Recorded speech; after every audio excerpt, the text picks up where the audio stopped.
Muy bien, son las 7:05. Ahora sí que con 5 de tolerancia privilegiamos que ya hay bastantes conectados. Privilegiamos la puntualidad. Muy buenos días a todos. Creo que ya todos me conocen porque ya me tocó estar con ustedes. Ahora veo los nombres y creo que varios de ustedes están. Incluso creo que algunos están en otro diplomado que dimos ayer. Entonces, los felicito porque están muy activos en el tema de la actualización en la materia electoral. Pero bueno, pues lo que espera uno es siempre, como la materia es distinta, espera uno no repetirse, pero bueno, el tema es distinto. Hoy no hablaremos de nulidades.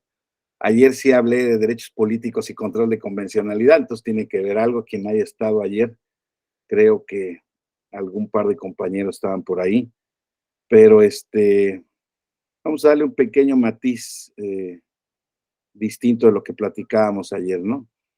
Porque les digo, ahora nos toca hablar del control de constitucionalidad y convencionalidad en materia electoral.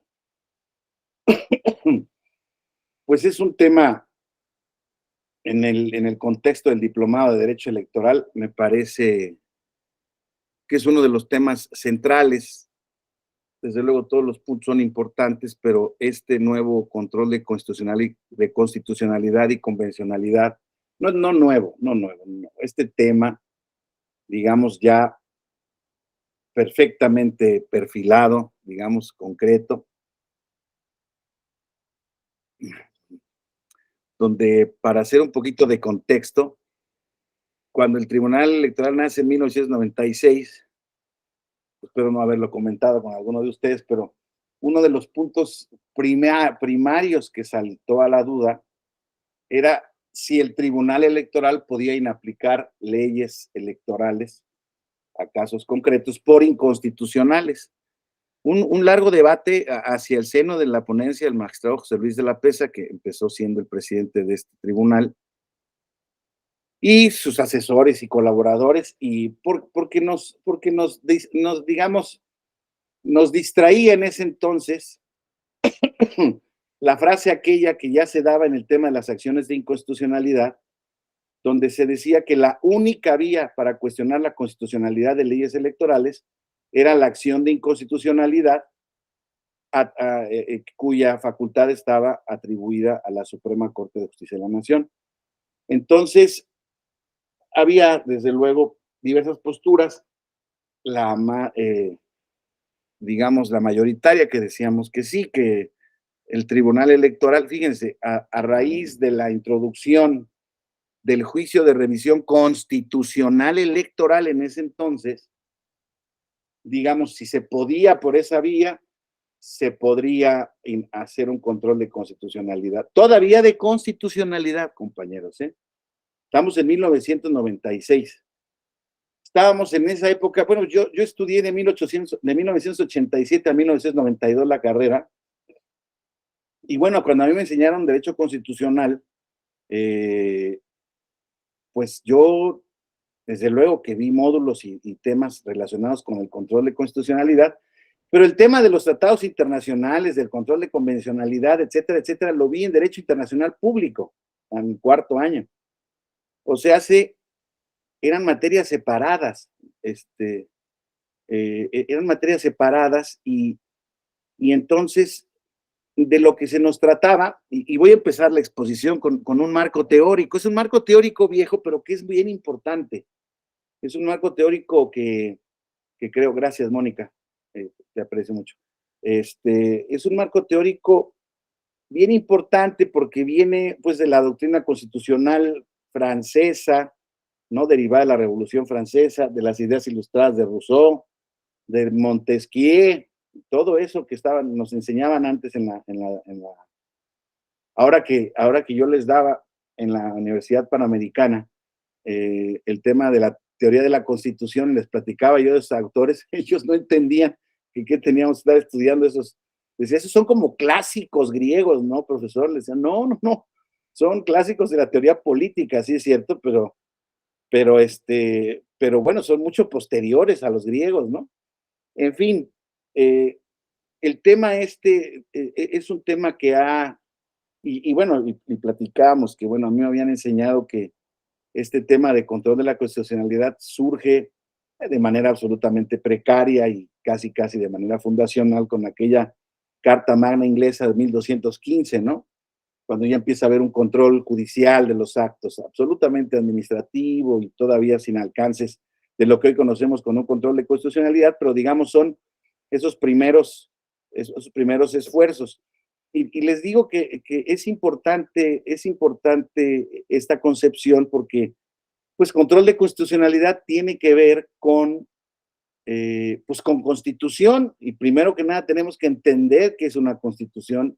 Todo mundo, o sea, no va a ser un repaso teórico, desde luego, porque todo mundo, este auditorio es un auditorio especializado que ya conoce estos temas, pero me interesa volver a ellos porque ya cuando mezclamos o cuando complementamos el control de constitucionalidad con un control de convencionalidad y hablamos de lo que es el bloque de constitucionalidad, ¿no? Hablamos de un concepto, pues, que relativamente, al menos para su servidor, pues ya es piedra de toque, ya es un tema común, pero es un tema reciente. Es un tema que hoy en día, sin discusión, creo yo, debe de formar parte toral de hoy en día de la doctrina constitucional, ¿no? De hecho, muchos planes de estudio de algunas universidades ya han migrado hacia estos temas de manera feliz, otras tantas no, todavía desafortunadamente,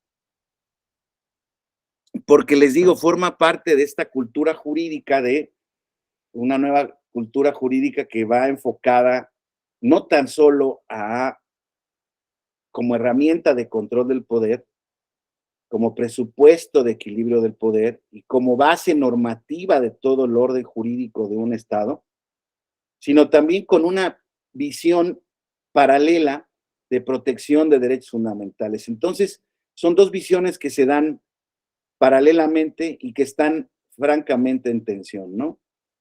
Entonces, vemos que este problema surge, ¿no? El tema de la Constitución ya como un instrumento que limita el poder, que responde a las monarquías absolutas previos a la Revolución Francesa, a la monarquía, digamos, un poco al absolutismo del Parlamento inglés, en el caso de las colonias americanas, ¿no? 1774, 76. Existe ya este concepto de constitución como un catálogo de derechos y así como un catálogo de facultades específicas que deben de llevar a cabo las autoridades para efectos de delimitar el poder, para también establecer una división y equilibrio de poderes al más puro estilo de Montesquieu, poder legislativo, ejecutivo y judicial. Y desde luego también, como les decía yo, también está este tema de el control jurisdiccional o el control constitucional de esos derechos que se incorporan y se plantean en la Constitución. Entonces, la Constitución se establece como en un principio, como un documento jurídica. Antes se entendía más como un documento fundacional del Estado, ¿no? Esa concepción teórica de la Constitución como la norma del Estado, como una norma política llena de normas programáticas y de normas orgánicas, ¿no? Que fundamentalmente lo que nos preocupaba era el tema del control del poder. Ya, digámoslo así, ya cuando ya estudié yo Derecho Constitucional, pues ya vemos ahora que la Constitución además de todo, es considerada, debe de ser conceptualizada como una norma jurídica. Hay una espléndida obra que pretende ser de derecho constitucional y administrativa, pero de verdad aporta unos elementos básicos, fundamentales para esta concepción, que es la obra del maestro Eduardo García de Enterría, de la Constitución como norma y el Tribunal Constitucional Español. Te la recomiendo mucho. La editorial es Chivitas. y todavía se encuentra, y creo que ya se encuentra en línea incluso. Es una obra más o menos vieja, de 1978, se dio con motivo de la pues, transición democrática española, ¿no? De la emisión de la nueva Constitución española de 1975. Sin embargo, da un giro, creo yo, muy importante y que es acogido un poco después, unos 10 o 15 años después, respecto de la capacidad normativa y el entendimiento de la Constitución como una norma de normas, ¿no? Pero una norma jurídica, claro. Ya luego llegaremos a las nuevas interpretaciones doctrinarias que hablan de que las constituciones, además de ser normas jurídicas, ¿no? Contienen principios que hay que seguir y que toda interpretación constitucional, independientemente del texto que tenga, bueno, pues tendrá que irse alimentando de esos principios que se encuentran implícitos o inmersos en esa constitución. Entonces, como hemos conceptualizado así en términos generales, del control de constitucionalidad, hablamos como una herramienta del control del poder, como un presupuesto del equilibrio del poder, ahora que está tan de moda, compañeros, lo estamos viendo. Ahora me desayuné, bueno, no me he desayunado, desde luego, porque es muy temprano, no me da hambre. De hecho, las clases a esta hora me recuerdan cuando era yo estudiante, compañeros, 35 años. Entonces, pero me desayuné con esta noticia, ¿no? De que ya el Instituto Nacional Electoral promovió una controversia constitucional contra las leyes del Plan B que ya fueron aprobadas y fundamentalmente son aquellas de comunicación social y alguna otra, no recuerdo bien el nombre, pero que tienen que ver con el tema de la autorización de la propaganda personalizada, ¿no? Entonces, ya se empezaron a combatir estas leyes que van en contra de lo que ya se aprobó de este Plan B de la reforma, que ya tenemos noticia de que está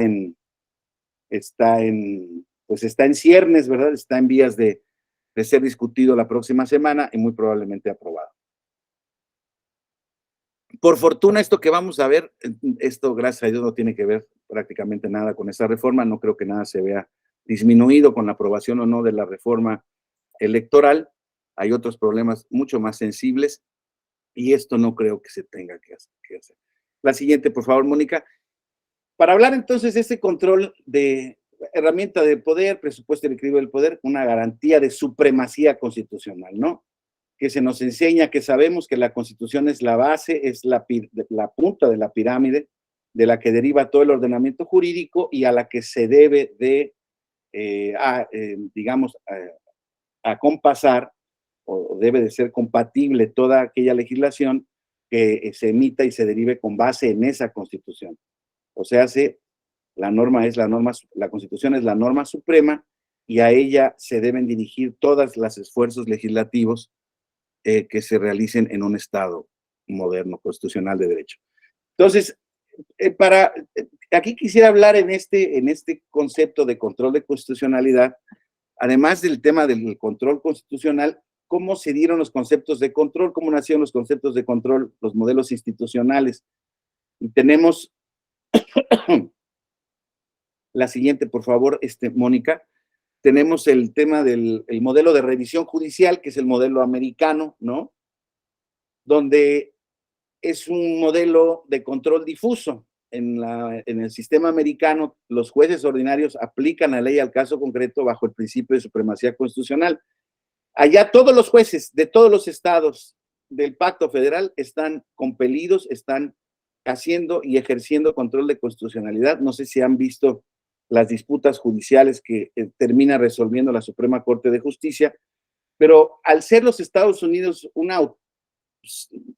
no quiero decir, pero no lo quiero decir en términos peyorativos respecto de la nuestra, pero al ser, digamos, la federación original, ¿no? La federación de estados original, allá los estados sí gozan de muchas, pues de una autonomía, no soberanía, porque están unidos por el Pacto Federal, al igual que en el caso de México, pero tienen distintos modelos jurídicos, ¿no? Evidentemente todos tienen que tener ciertas bases constitucionales, pero es cierto también que la Constitución americana que ustedes han visto es una constitución muy pequeña, deja en gran medida a los estados la posibilidad, salvo ciertos márgenes o contornos máximos, deja a los estados prácticamente la emisión de todas las leyes y a los jueces de los mismos el control de la constitucionalidad de las mismas.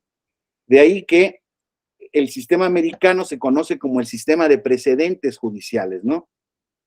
Alguien puede decir, bueno, pues también nuestro sistema jurídico pues es un sistema de precedentes judiciales en el tema de la jurisprudencia. Sí, pero aquí el tema de la conformación de la jurisprudencia en nuestro sistema de control constitucional, hablo del de México particularmente, y algunos países de la región americana, es un sistema donde existe un procedimiento de conformación de la jurisprudencia. O sea, sí es importante lo que se resuelve en cada juzgado y en cada tribunal colegiado, pero hay una especie como de control de lo que se está resolviendo, incluso en un autocontrol por parte de los propios tribunales que pueden emitir jurisprudencia. Los jueces no emiten jurisprudencia, desde luego, pero digamos, al final del camino, nuestro concepto de control tiende a ser mucho más concentrado, ¿no? Tiende a ser, hay mucha jurisprudencia creada por los tribunales colegiados de circuito, es muy importante, informa, y en muchos casos puede ser obligatoria para casos concretos,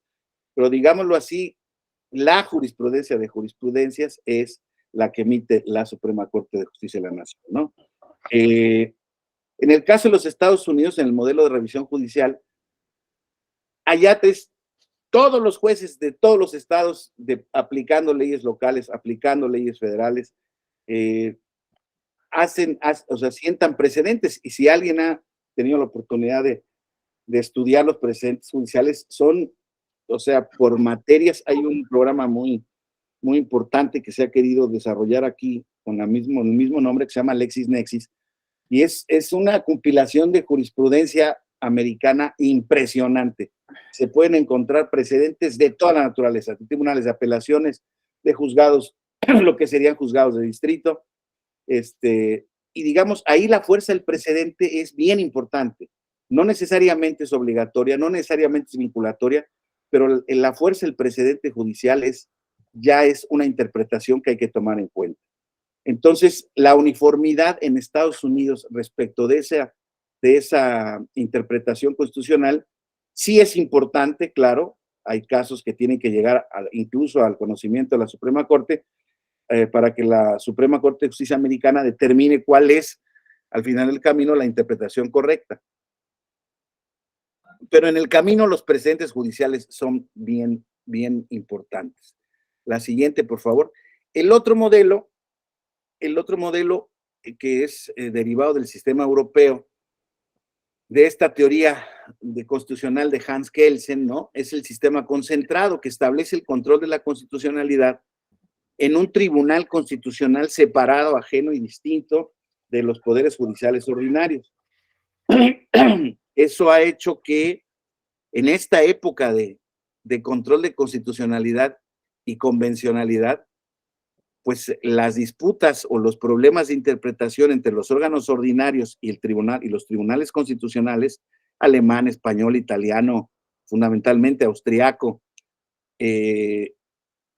entran en muchas disputas sobre la capacidad de sus facultades de interpretación constitucional. Ya veremos que algo parecido nos pasó aquí en México. Entonces, pero lo importante de este sistema es que la reserva el control de la Constitución está diseñada a un órgano técnico, exclusivamente a él, y desde luego les está autorizado, cuando les es planteado a los jueces ordinarios, a los tribunales ordinarios, cuando les está planteado un tema previo de constitucionalidad, el mismo debe de ser resuelto por el Tribunal Constitucional para que posteriormente el juez pueda avanzar en el conocimiento del caso concreto. Es más o menos el sistema que rige en el modelo europeo. Por favor, la siguiente, Mónica. Y tenemos un sistema, lo que podemos llamarle mixto latinoamericano, que más o menos se aplica en los países de nuestra región, con sus particularidades, desde luego. Estoy pensando particularmente en el sistema de México, que concede al máximo órgano de justicia nacional la función de control constitucional. Aquí le puse ya de manera muy atrevida el tema de que sea la Suprema Corte de Justicia de la Nación y el Tribunal Electoral del Poder Judicial de la Federación. Permítanme que hace ratito vi que nuestro buen, amigo Roberto Guadalupe, ¿verdad? Guadalupe Roberto.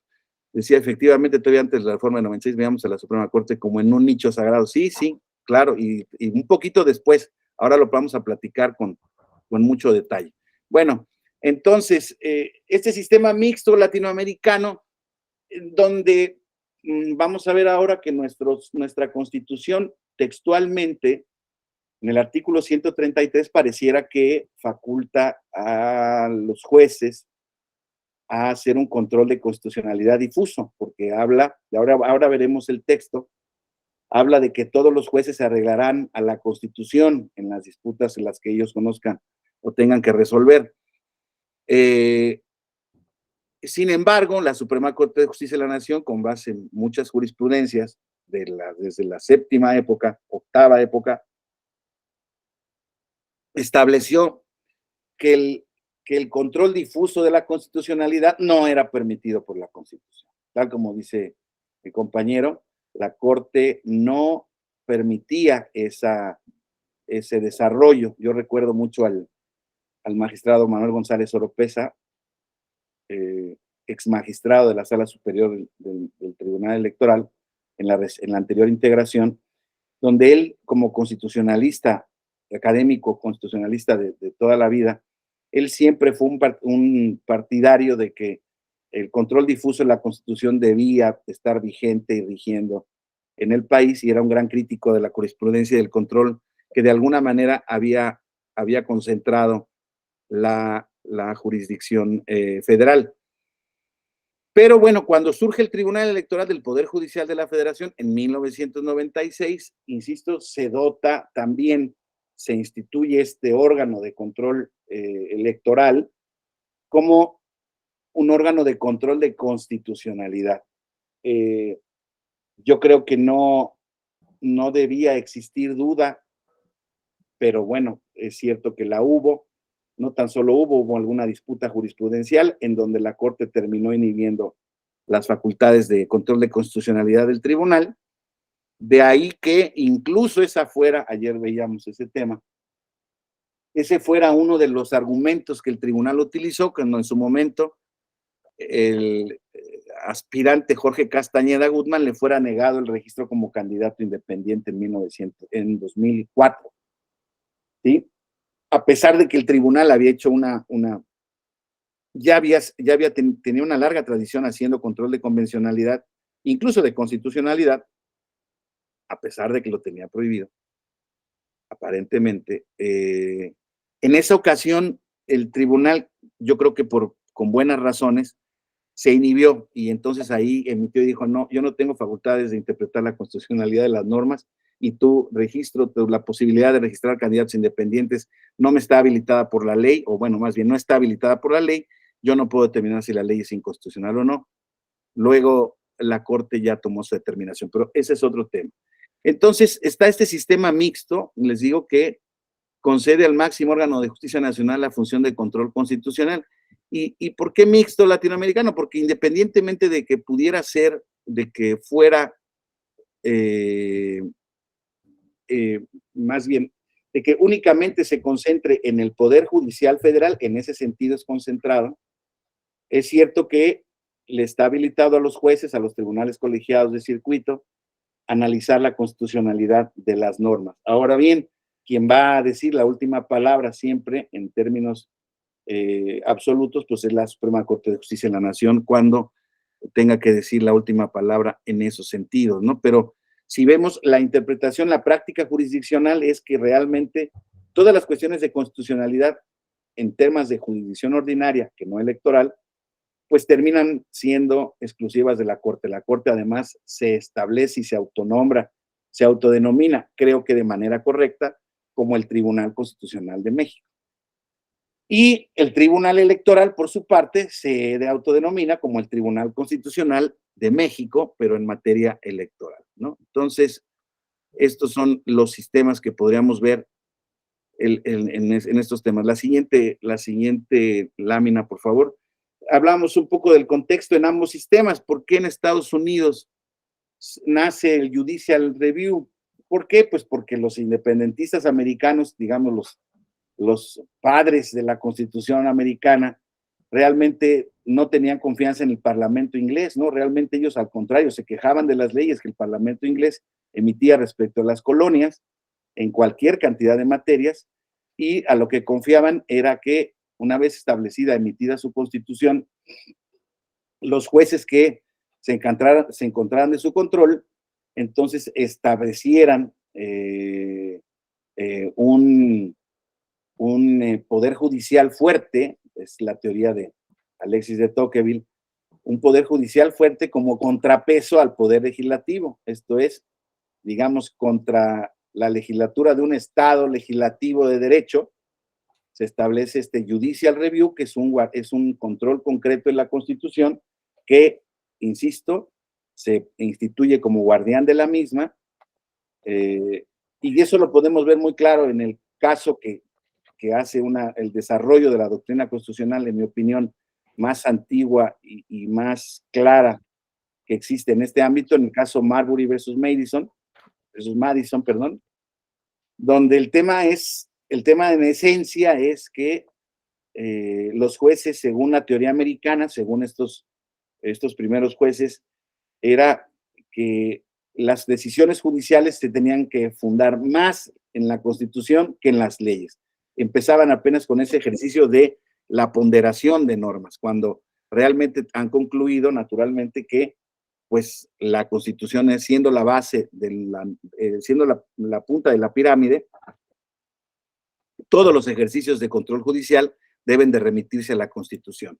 En el caso del concentrado era al revés, ¿no? Aquí la Revolución Francesa, que responde a la tiranía del poder despótico, incluso no tan solo autoritario, sino despótico del monarca absoluto, aquí existía un tema de problema de control judicial, la desconfianza en los antiguos jueces que pertenecían al régimen antiguo, pues siempre decían los parlamentarios franceses, siempre se decantaban por interpretaciones que favorecieran al viejo régimen, cuando realmente lo que de la Constitución francesa surge, ¿no? Es un concepto de soberanía popular, ¿no?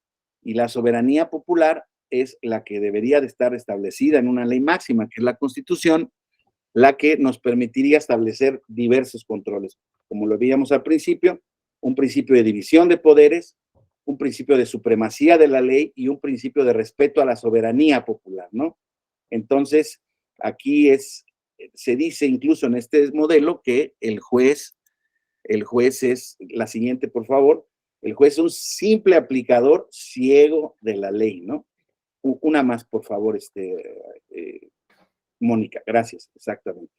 En este principio de legalidad, ¿no? El juez debe someterse a la ley y aplicarla, y bajo los conceptos estos de que la ley es la voluntad del pueblo, el juez no tiene capacidad para anular la ley porque no tiene un poder reconocido a ellos. Desde ahí surge esta también teoría constitucional o teoría político-constitucional del poder, del carácter contramayoritario del poder judicial, ¿no? Al no ser un poder soberano, al no ser un poder electo por los jueces, por el pueblo, los jueces, pues ellos no tienen posibilidad de democráticamente estar legitimados para poder anular leyes, ¿no? Las leyes son del Parlamento.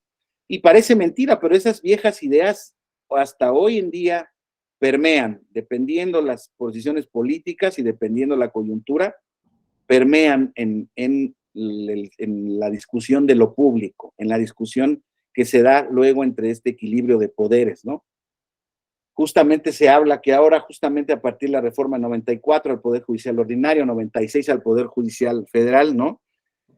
En recientes resoluciones donde se ha dicho que el Tribunal Electoral, por ejemplo, se inmiscuye indebidamente, no tan solo en temas internos de partidos políticos, sino en temas de derecho parlamentario. Se dice que el tribunal no tiene facultades para ir para allá, y el tribunal se mete, o digámoslo así, o conoce de esos asuntos en el pretexto de que está haciendo un control de constitucionalidad. Y estamos hablando apenas de control de constitucionalidad, apenas en esta concepción que, en mi opinión, fue previa a la concepción ya de la aparición y protección de los derechos humanos, que, como ustedes saben, se concreta hasta 2011, después del expediente Varios 2000, del caso de Rosendo Radilla,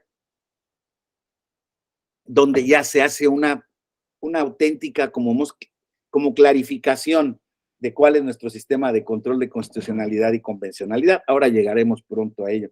Pero me parece, desde luego, un concepto desde el punto de vista teórico o estrictamente jurídico, en el caso de la discusión de la concreción, me parece que son discusiones bien interesantes, ¿no?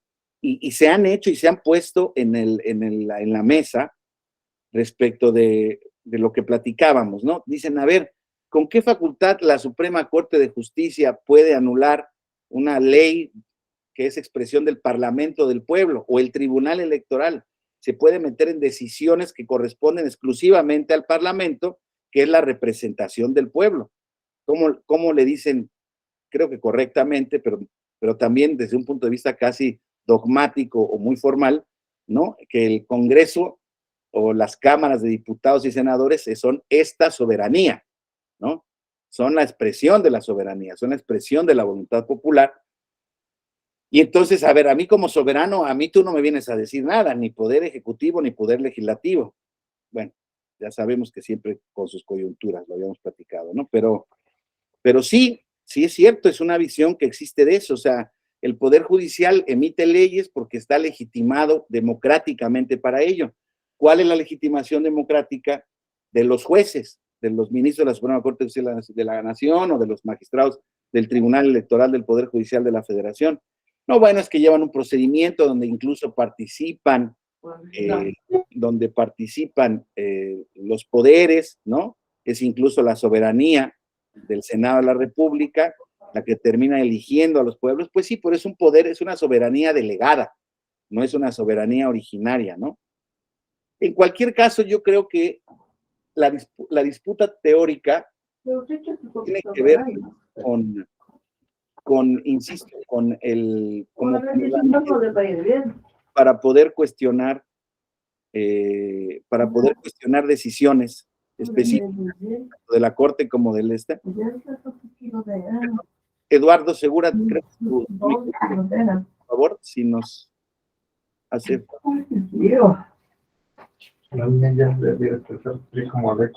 Eduardo. O no sé si Mónica, si pudieran cerrar usted el micrófono, porque como que se vicia el sonido. Bueno, esperemos.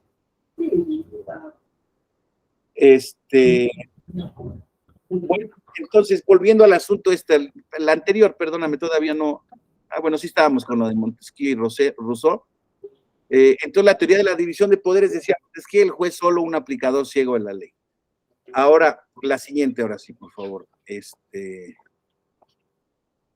Después de la vigencia de los regímenes totalitarios, nos hemos dado cuenta que en el sistema europeo, que los parlamentos, desde luego,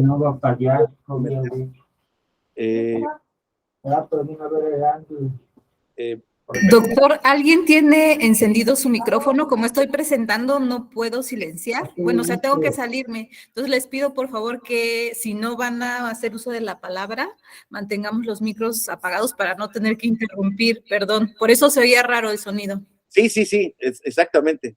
Ya creo que ya lo cerraron. Exactamente, creo que ya está cerrado. Gracias.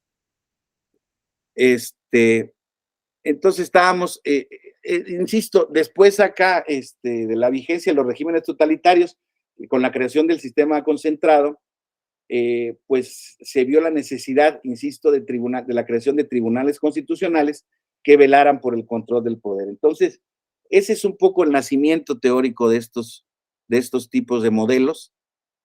Y ya vamos a pasar directamente al caso mexicano. A la siguiente, Mónica, por favor, que donde ya desde el Constituyente de 1917 estableció en el 133 constitucional y ha sido reformado un par de veces, pero sigue prácticamente igual. El asunto es que estableció en el 133 el control difuso de constitucionalidad inspirado en el Judicial Review americano. Fíjense lo que dice prácticamente desde el origen el artículo 133. Dice esta Constitución, las leyes del Congreso de la Unión que emanen de ella. Y fíjese desde entonces, y todos los tratados hechos y que se hicieron por el presidente de la República con aprobación del Congreso serán la ley suprema de toda la Unión. Desde 1917, compañeros, es mi opinión respetuosa, no existía una visión ni una consideración de un bloque de constitucionalidad como tal lo entendemos hoy en día en la interpretación constitucional. Sin embargo, ya existía, estaba permitida por el 133. Ahí dice claramente, fíjense cómo, ahí dice, esta Constitución, las leyes del Congreso de la Unión que emanen de ella, y todos los tratados ellos que hicieran por el presidente de la República con aprobación del Congreso, será la ley suprema de toda la Unión. La discusión teórica que había es cuál era el régimen jerárquico entre ellos. No había duda en que entre la Constitución y la ley existía una relación de subordinación. Los tratados internacionales que con arreglo a ellas se hicieran, pues como que todos lo interpretábamos, o los teóricos mexicanos o los juristas mexicanos lo interpretaban en el sentido de que pues estaban abajo de la Constitución. Pero luego decía, los jueces de cada estado se arreglarán a dicha Constitución, leyes y tratados a pesar de las disposiciones en contrario que pueda haber en las constituciones o leyes de los estados. O sea, había autorizado un control difuso de la constitucionalidad local, ¿no? Autorizado expresamente respecto del sometimiento a la Constitución Federal, leyes y tratados. O sea, las leyes locales deben de estar en conformidad con la Constitución, leyes y tratados. Y si eso es así, los jueces tendrán que preferir esa disposición, no importa cuál sea la ley que prevalezca o que esté vigente en sus estados. Entonces, les digo, ese 133, en mi opinión, literalmente, no tiene duda de que autorizaba este control desde entonces. Sin embargo, ese control, pues, como realmente lo hemos platicado, al ser un federalismo, pues, no un federalismo de cepa, ¿no? El que nosotros tenemos. Es cierto que se dividió el poder en diversos estados de la República y se hizo un pacto federal, pero es cierto que realmente las legislaciones de los estados, si ustedes se fijan, pues han respondido a los modelos federales que se han emitido prácticamente en todas las materias que pueden ser competencia legislativa de los estados. Entonces, realmente esa interpretación constitucional o difusa no podría darse o no había podido darse en tanto que la uniformidad y homologación de las leyes son prácticamente iguales. Si ustedes ven los códigos civiles, códigos penales, códigos de... Ahora puede haber cierta diferencia porque además están en el contexto, por ejemplo, en términos penales de están homologando la reforma penal de 2011, creo, no recuerdo exactamente de qué año fue, pero ya se les pasó el plazo para la uniformidad del nuevo sistema penal acusatorio, pero en general las normas jurídicas mercantiles, etcétera, etcétera, todas son muy parecidas. Hay leyes administrativas prácticamente marco y copia, insisto, de las leyes federales en las materias en las que son concurrentes. Entonces, les digo, no podía existir de alguna manera ese control. Y al interior del Poder Judicial de la Federación, pues siempre, como les decía yo, fue la Suprema Corte de Justicia, que si bien es cierto, ejercía funciones realmente de casación en un principio, ¿no? Era siempre la conformidad con la Constitución, pero no se hacían realmente interpretaciones constitucionales hasta hace muy poco, vamos a decirlo, o sea, a partir de 1994, que fue cuando la Suprema Corte tiene esta nueva conformación y esta nueva atribución de facultades constitucionales con acciones de constitucionalidad, controversias constitucionales. Pero la facultad del amparo final, o el amparo en revisión final en la Corte, pues siempre ha estado sometida a ellos. Y bueno, pues como control de garantías individuales, siempre había, insisto, ejercido la última palabra, pero realmente no existía una auténtica interpretación constitucional, un control constitucional. Había una especie como de regularidad textual constitucional, si me lo permiten así. Claro, respondía a una época y a una corriente política determinada, nuestro sistema político de alguna manera generaba condiciones de gobernabilidad que no exigían mucho a la Suprema Corte de Justicia.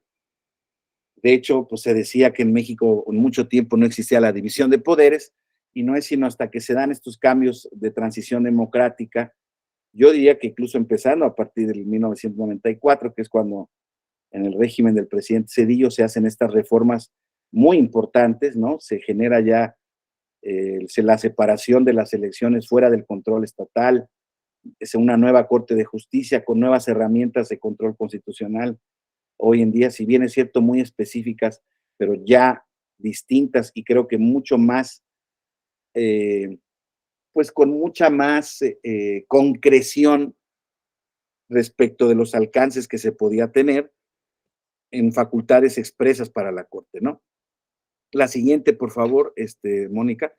Entonces, como les decía yo, este artículo 133 fue reformado 2 veces, en 34 y 2016, y en esencia quedó en los mismos términos, no cambió en nada el asunto. Y claro, en 2016 ya estábamos en el contexto ya de la nueva reforma de 2011, donde se vio natural dejarlo prácticamente en el contexto de la reforma al artículo 1, ¿no? La siguiente, por favor. Entonces, aquí un poco lo que decíamos hace rato, si bien en el texto constitucional se autorizaba el control difuso, en la práctica la Suprema Corte negó la posibilidad de aplicarlo hasta prácticamente 2011. Existían las jurisprudencias 73, 74, 99, decía claramente, como les decía yo, que el control difuso de la constitucionalidad no lo permitía respecto de jueces y tribunales ordinarios o locales. Luego, la siguiente, por favor, ya es hasta el expediente Varios 2010 que se establece como autoral el tema de la problemática sobre la incertidumbre jurídica que provocaría el control difuso. Yo le preguntaba a un exministro de la Corte, expresidente de la Corte incluso, con el que tuve la oportunidad de guardar una relación muy respetuosa, muy cercana en términos jurídicos, donde yo le decía, oiga, ¿por qué siempre han tenido miedo a que exista un control de constitucionalidad por parte de los jueces ordinarios, de los jueces locales?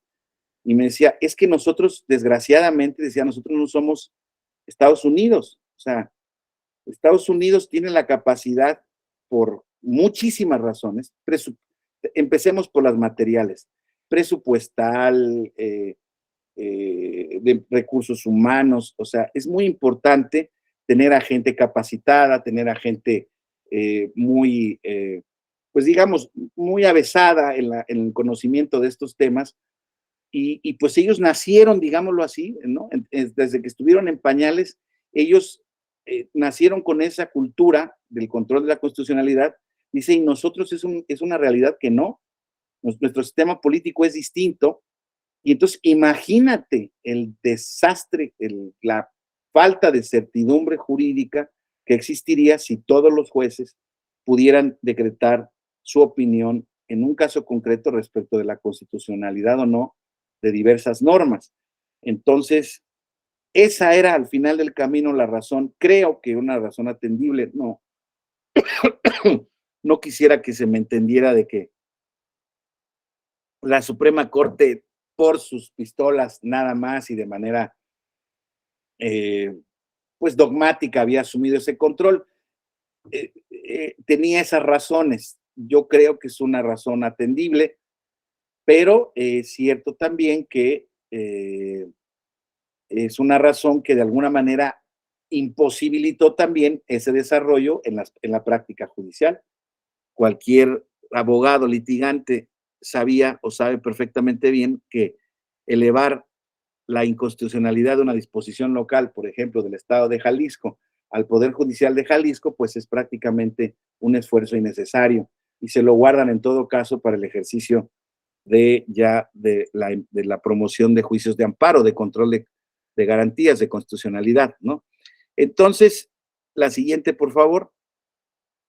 Ya con la reforma constitucional de derechos humanos del artículo 2 de 2011, el artículo 1 constitucional ya nos da una pauta muy clara, creo yo, del control de constitucionalidad y convencionalidad. Fíjense cómo ya, a raíz del caso Radilla, ¿no? Que se da en el contexto ya de una protección, de una corriente de protección de derechos humanos, ya teniendo un par de condenas en ese ámbito, por lo menos en materia política, en el caso, bueno, del caso de Castañeda y alguna otra, no tenía que ver con derechos políticos.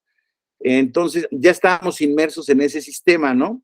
Y dice el nuevo artículo primero, a partir de 2011, reforma del 10 de junio, dice, fíjense, en los Estados Unidos mexicanos, todas las personas gozarán de los derechos humanos reconocidos en esta Constitución y en los tratados internacionales de los que el Estado mexicano sea parte, así como de las garantías para su protección, cuyo ejercicio no podrá restringirse ni suspenderse, salvo en los casos y bajo las condiciones que esta Constitución establece. Fíjense, las normas relativas a los derechos humanos se interpretarán de conformidad con esta Constitución y con los tratados internacionales de la materia, favoreciendo en todo tiempo a las personas la protección más amplia. Todas las autoridades, en el ámbito de sus competencias, tienen la obligación de promover, respetar, proteger y garantizar los derechos humanos de conformidad con los principios de universalidad, interdependencia, indivisibilidad y progresividad.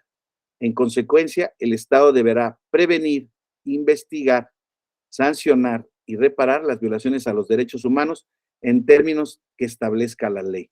Lo he leído en varias exposiciones porque de verdad el artículo primero hoy en día es nuestra guía de acción, bueno, la guía de acción de los tribunales.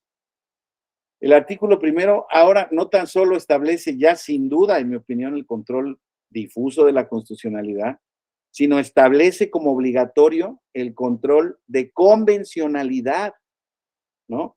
Establece que las normas relativas a los derechos humanos se interpretan en todo momento favoreciendo a las personas con la protección más amplia. Y luego dice, todas las autoridades en el ámbito de sus competencias tienen obligación de promover, respetar y proteger y garantizar los derechos humanos. En mi opinión, pues creo que la redacción del artículo primero pues nos deja un amplio margen, fuera de toda discusión, fuera de toda duda, para poder asumir que en México pues el control de constitucionalidad y convencionalidad existe y debe existir y es la guía sobre la que debe regir la actuación de los jueces. En materia electoral vamos a concentrarnos desde luego en este tema, ¿no? En este ámbito. Ya no hay de otra, ya no hay de otra. De hecho, la Suprema Corte de Justicia, en la Sala Superior del Tribunal Electoral, si ustedes recuerdan el artículo 35 de la Constitución, permítanme tantito.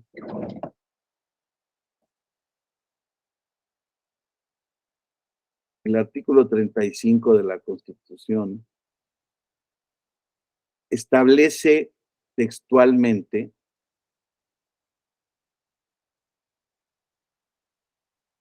dice, en el tema de los derechos, es un poco un tema con el que voy a concluir, pero es que queda muy bien desde ahorita en la interpretación de, bueno, cuando estamos viendo este artículo primero. ¿Por qué? Porque ya dice, aquí está, dice, mire, fíjese, aquí voy.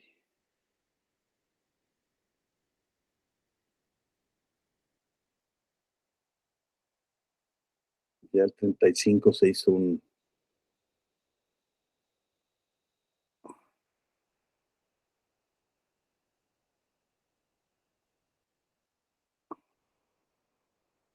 Dice, fíjese, artículo 38, dice el 35 de la Constitución, ¿no? Establece el 35.2, que dice, son derechos de la ciudadanía votar en las elecciones populares.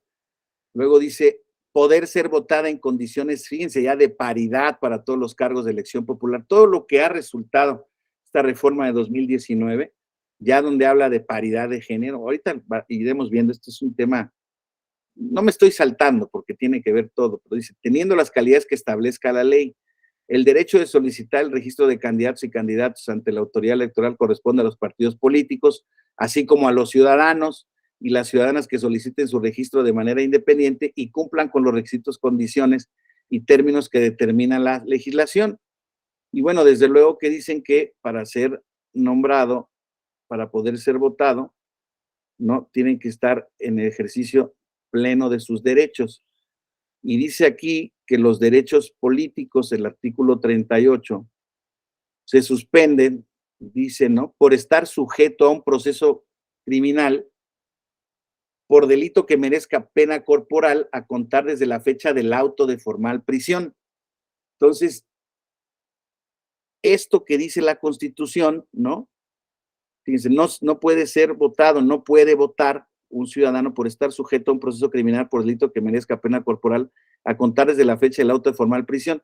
Pues contra este texto que existe en la Constitución, recientemente el Tribunal Electoral, el año pasado, en una sentencia desde luego dividida, bueno, no desde luego, pero dividida, autorizó el voto para las personas, incluso presas. La evolución del tribunal en ese sentido había sido que no se suspendían o podían suspender, podían votar o ser votados aquellas personas que habiendo estado sujetos a un proceso y habiendo tenido un auto de formal prisión, no estuvieran en prisión, o sea, no fueran privados de la libertad. Y ahora el concepto se va más expansivo y dice, aunque esté en prisión, no importa, podrá votar y ser votado siempre y cuando no haya una sentencia que así lo confirme. Entonces, vemos cómo la interpretación del tribunal hoy en día en control de convencionalidad incluso va más allá de lo que dice el texto constitucional. Y existe todavía un debate vigoroso al interior de la Suprema Corte y de la Sala Superior sobre si la Constitución puede poner límites, ¿no?, específicos a los derechos humanos que no vengan reconocidos en las convenciones internacionales de protección de los derechos humanos. Entonces, el debate creo que está vigente, creo que el debate se decanta cada vez más porque la Constitución tendría, para imponer restricciones que no están previstas en los tratados internacionales de derechos humanos, tendría que tener o pasar un test de proporcional, o test de proporcionalidad, necesidad, un test de constitucionalidad para verificar si el texto constitucional podría ser interpretado como válido. O sea, hoy en día, fíjense cómo se establece ya en la doctrina jurídica respecto del control de constitucionalidad que la propia Constitución, como norma jurídica, deba ser interpretada incluso en el contexto de los tratados internacionales, ¿no? Esta era una visión que desde luego en 1996 ni de lejos se podía avisorar, ¿no? Yo recuerdo para nosotros la visión de lo que decía la Constitución, o sea, la entendíamos como en la primera lámina que veíamos, ¿no? La veíamos como la norma de normas, ¿no? La norma que generaba las bases para todas las demás normas y era como la norma inamovible, ininterpretable. Y hoy en día la Constitución, como norma jurídica, es motivo de interpretación incluso autorizada por este nuevo artículo primero, ¿no? Como que contiene una cláusula si me la permiten conceptualizar así, una cláusula de salvaguarda de los derechos humanos, a pesar de lo que se diga en la propia Constitución y en las leyes. Entonces, creo que cualquier interpretación que se haga en un contexto funcional, en un contexto de interpretación conforme con la Constitución incluso, pues debe de ser una interpretación que potencialice en la mayor medida el derecho humano, un derecho humano que se esté regulando. Entonces, insisto, lo veíamos no tanto como una norma protectora de derechos humanos, sino lo veíamos como una norma suprema, ¿no? Los derechos humanos estaban subyacentes, pero no eran lo más importante. Hoy en día, ¿no? Esa reforma de 2011. La siguiente lámina, por favor, Mónica.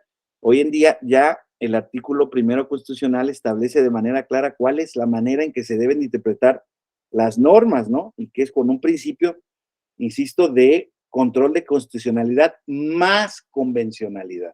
Veíamos en otro curso, ¿no? Que las normas del sistema interamericano, incluso del sistema universal de derechos humanos, realmente son muy similares, muy parecidas, ¿no? Establecen ya un desarrollo claro, ¿no? De lo que existen, de los derechos humanos, un catálogo de derechos humanos que existen. Sin embargo, todas aquellas dicen, a ver, en el caso de que se me haya pasado un derecho, no, que no existiera algún derecho reclamado, que no estuviera, digamos, previsto en esta norma, ¿no? Pues deberá ser, en su caso,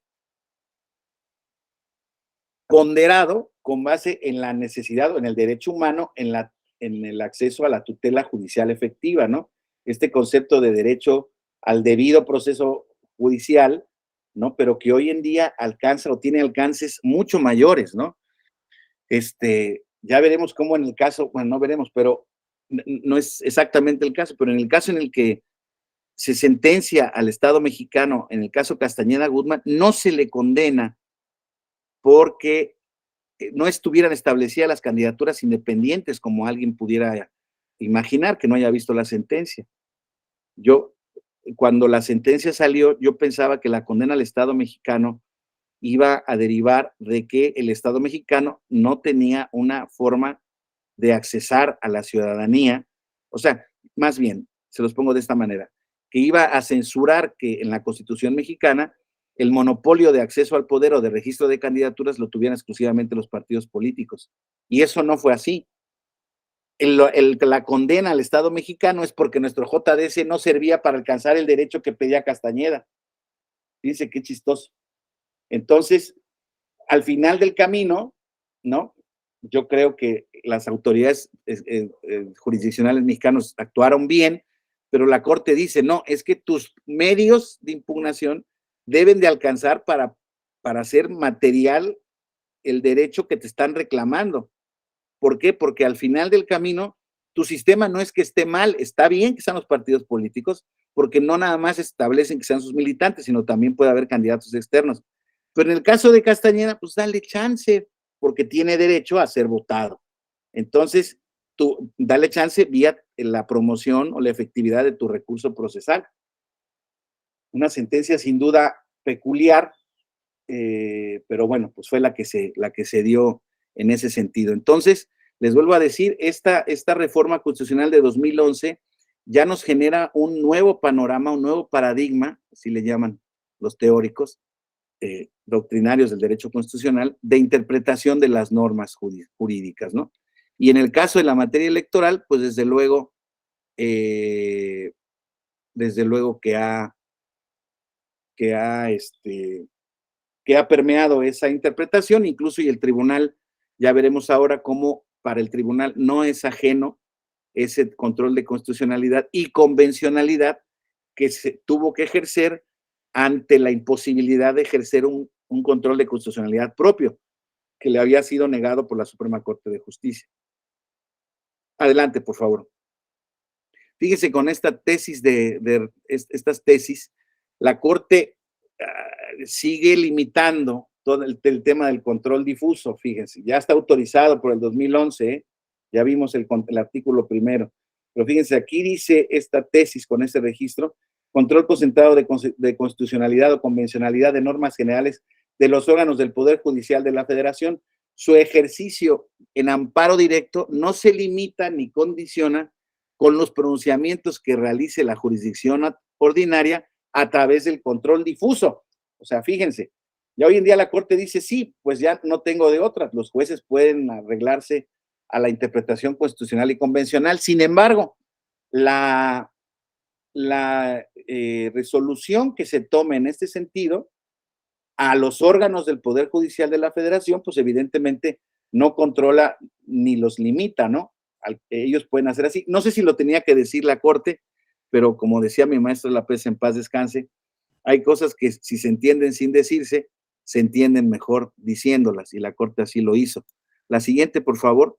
Estas dos tesis que siguen también hablan y nos dan cuenta de este control, no sé cómo llamarle, de este control concentrado del control difuso de constitucionalidad. A ver si puede la siguiente lámina, por favor, Mónica. Control difuso de constitucionalidad y convencionalidad, su ejercicio no limita ni condiciona el del control concentrado.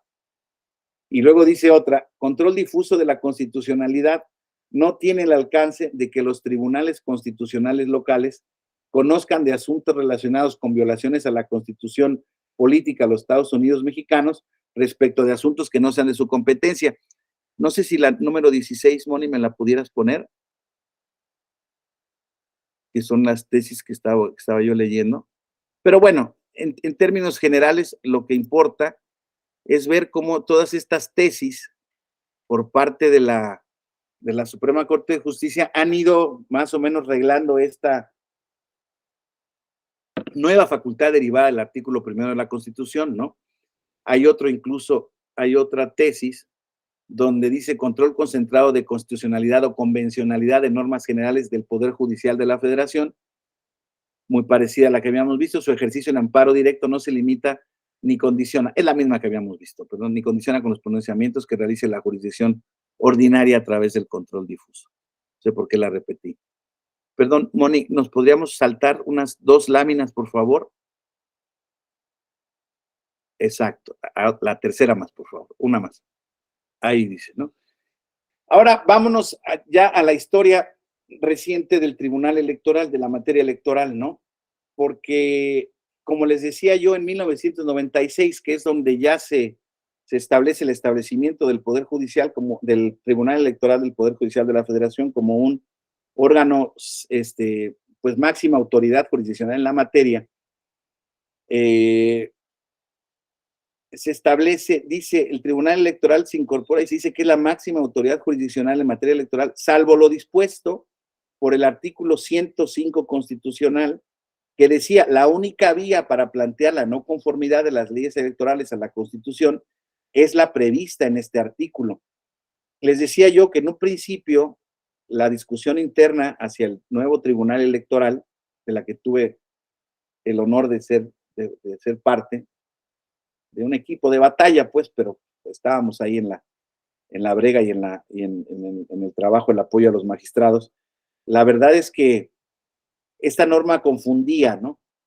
Las facultades del tribunal, unos las veíamos, y no quiero desde luego ser presuntuoso, pero desde luego era yo mucho más joven, era yo más audaz, y yo lo veía como facultades de constitucionalidad controladas, y además yo decía, de manera muy limitada, mi explicación desde luego, oye, pues es que ya se nos da un juicio de revisión constitucional electoral para verificar la constitucionalidad de los actos y resoluciones de las autoridades en la materia locales. Es el equivalente al amparo electoral. Y el amparo electoral, pues es un sistema de control constitucional, nos gusta o no nos guste. Entonces, y alguien decía, bueno, sí, claro, hay elementos que nos permiten identificar, pero esa salvedad que establecía ahí la Constitución, yo creo que le faltaba una palabra, compañeros, no sé cuál es su opinión.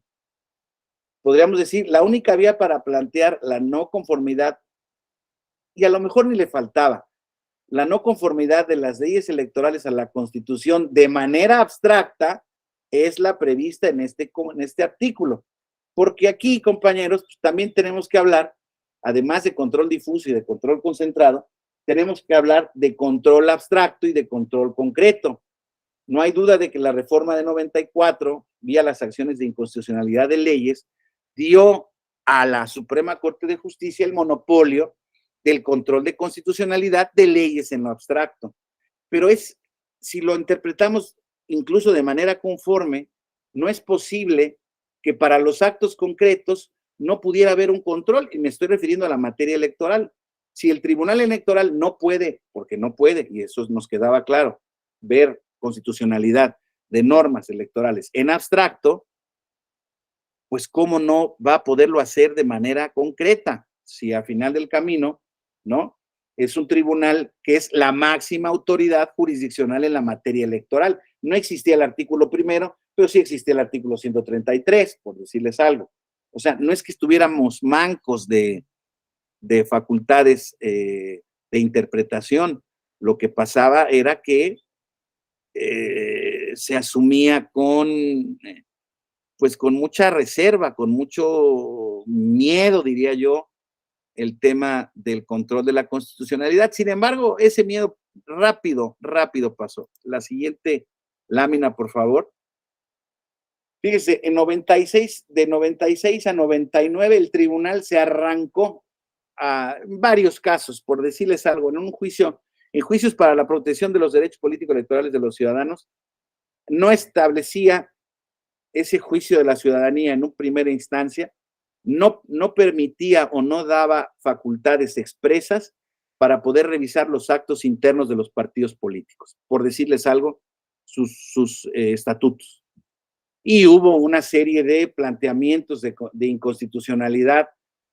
Rápido saltó a la palestra cuando los ciudadanos empezaron a ver que existía el Tribunal Electoral, que era un tribunal de plena jurisdicción, que ya era un tribunal protector de derechos, y muchos estimaban que tenía facultades del orden constitucional. Entonces decían, oye, lo que ocurre aquí es que el Tribunal Electoral puede revisar la constitucionalidad de la normativa interna de los partidos políticos, porque son aquellos que establecen el monopolio del acceso al poder de los ciudadanos.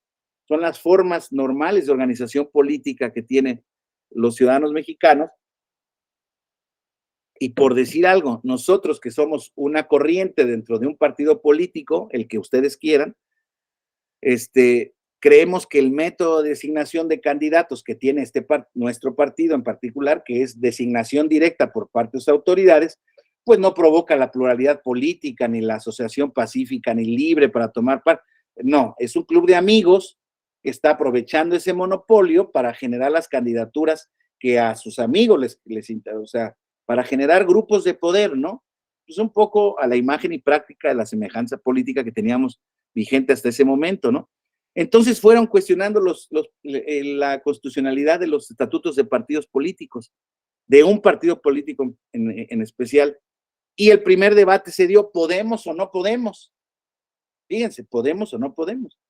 Sí,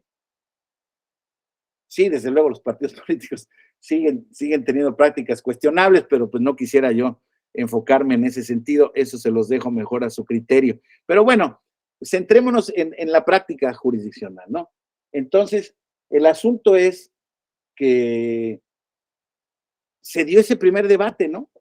Hay un libro del magistrado Leonel Castillo González, muy, muy cortito, es un sencillo que se llama Los derechos políticos electorales y la jurisdicción electoral, se lo recomiendo muchísimo. Es de una etapa primaria del tribunal, está escrito con una claridad brutal que le reconozco y le respeto al magistrado Castillo, es un jurista de verdad de primera línea, jurista preclaro, auténticamente muy bueno, y ahí narra muy bien este ensanchamiento de la vía de la protección de los derechos políticos electorales a través del control de la constitucionalidad. Ya se empieza a dar este control de la constitucionalidad porque la legalidad no nos alcanzaba. Era un sistema, pues, sigue muchos rasgos del mismo, pero un sistema muy rudimentario, sin auténticas herramientas constitucionales de interpretación, como hoy en día está el artículo primero, ya lo vimos, ¿no? Entonces, pues todos bajo una interpretación constitucional, con una interpretación garantista o protectora de los derechos humanos, se le fue dando entrada y se dijo, a ver, ahí es donde empezaron a desarrollar el contenido de los derechos político-electorales.